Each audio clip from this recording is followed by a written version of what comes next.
Lundy is an island situated 12 miles off the coast of North Devon in the Bristol Channel.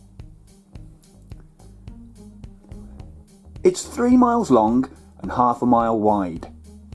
Now before we look at and discuss Lundy stamps, I'm going to give you a little bit of a backstory to the island itself, because it's an interesting place. The name Lundy means Puffin Island and is derived from the Norse language, and the fact that there was once an abundant species of bird, the puffin, living on the island. This rocky outcrop has been a refuge for pirates in the past, and has also had a few strange archaeological discoveries, when in the 1850s 2 giant skeletons were unearthed and found to be over 8 feet tall. The island has been privately owned by several people over the years. It was even won in a card game, as well as being bought for cash on a number of other occasions. Today it is owned by the National Trust and is managed by the Landmark Trust, and is visited by over 25,000 people a year. The current population of the island, at the last count, was 28, and includes a warden, an island manager, and a farmer. Now then, one of Lundy's most interesting owners was Martin Harmen, an English businessman who bought Lundy in 1925. He was a colourful character who not only declared himself the King of Lundy, but also issued the island with its own stamps and coins. And that's what we're going to discuss in this video. In 1927, the General Post Office concluded that Lundy, with its population counted in tens rather than hundreds, decided it was no longer worth the effort of maintaining a postal service. So all deliveries and collections were suspended. For the next 2 years, Harman handled the mail to and from the island without charge. But on the 1st of November 1929, he decided to set up a replacement postal service and issued 2 stamps. The half puffin in pink and the 1 puffin in blue. And so the stamp charge, known as Puffinage, was born. These Lundy Island stamps covered the cost of the postcards and letters from the island to the Bideford post office on mainland Britain, and then were sent to their final destination anywhere in the world. As private stamps, or local carriage labels, or Cinderellas as we know them, they couldn't be stuck to postal items on the address side, as per the regulations set by the General Post Office, so they were stuck to the back side of the envelope or postcard. And that's what I want to show you with this little envelope.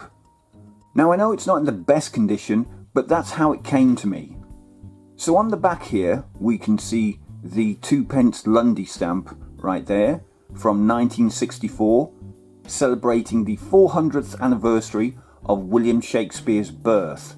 Which reminds me, I did a video about William Shakespeare on stamps not that long ago. I'll put a link to that video in the top right hand corner now, so do check that out after this one. Right, so where were we? So we have the stamp there, the Lundy postmark with the date the 10th of December 64 and Lundy. And then up here we've got this really cool cancellation mark which says delayed by storm. So when this envelope was going to be posted, it was delayed by rough weather at the time. When we turn it over, we can see another cancellation down here, delayed by storm, the address where it was going to, a 3p stamp from the mainland, notice it's on the front here, the Lundy stamp is on the back, and the postmark, dated the 11th of December 1964, Bideford in Devon. So this envelope went from Lundy Island to Birmingham via Bideford. Now then, from 1962, Lundy stamps were allowed to be fixed to the address side of postcards only, but they still had to be well away from the official British stamp. So So imagine this is a postcard and not an envelope. The Lundy Island stamp would have had to have been placed around about there. It wasn't until 1992 that this policy was extended to all mail. Nowadays, mail from the island only needs a Lundy stamp, which now incorporates the Royal Mail charge. Along with this envelope, I've got the coronation issue from Lundy, released in 1953, featuring 7 earlier definitives overprinted with the text Coronation 2nd of the 6th, 1953. And you can see that on all of them in the centre there. And 2 of them have the by air overprint as well. As you can see, they all have those lovely puffin designs on them.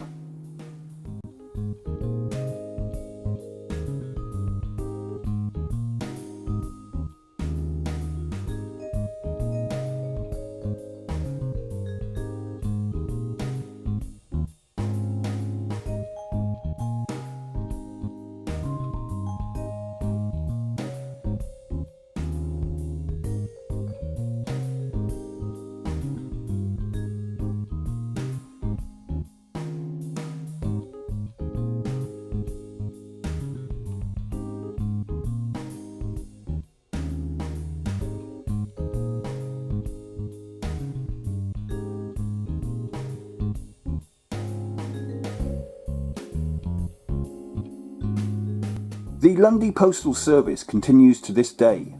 Stamps can be purchased at the island's only shop, mail can be posted at the island's only postbox, it's franked specially and then sent on its way. As for the coins that I mentioned earlier, well, they were known as puffins. 1 puffin was equal to 1 penny. They had the image of Harman on the obverse and a puffin on the reverse, and were used as currency on the island. However, the coins were issued contrary to British law, and as such were removed from circulation, and Harman was fined. Martin Harmen died in 1954, and as previously mentioned, the island is now owned and managed by the National and Landmark Trust. Well, I hope you've enjoyed looking at these stamps that still do perform a genuine local postal function. I've only got these few examples here, but they are an interesting postal oddity. At least I think so, anyway. Let me know if you have any of these in your collection. If you haven't already, please do subscribe to the channel. Thank you for all your support recently. I really do appreciate it. Here are a few videos that you may not have seen, so please do check them out. Thanks for watching if you have. And until the next video, bye for now.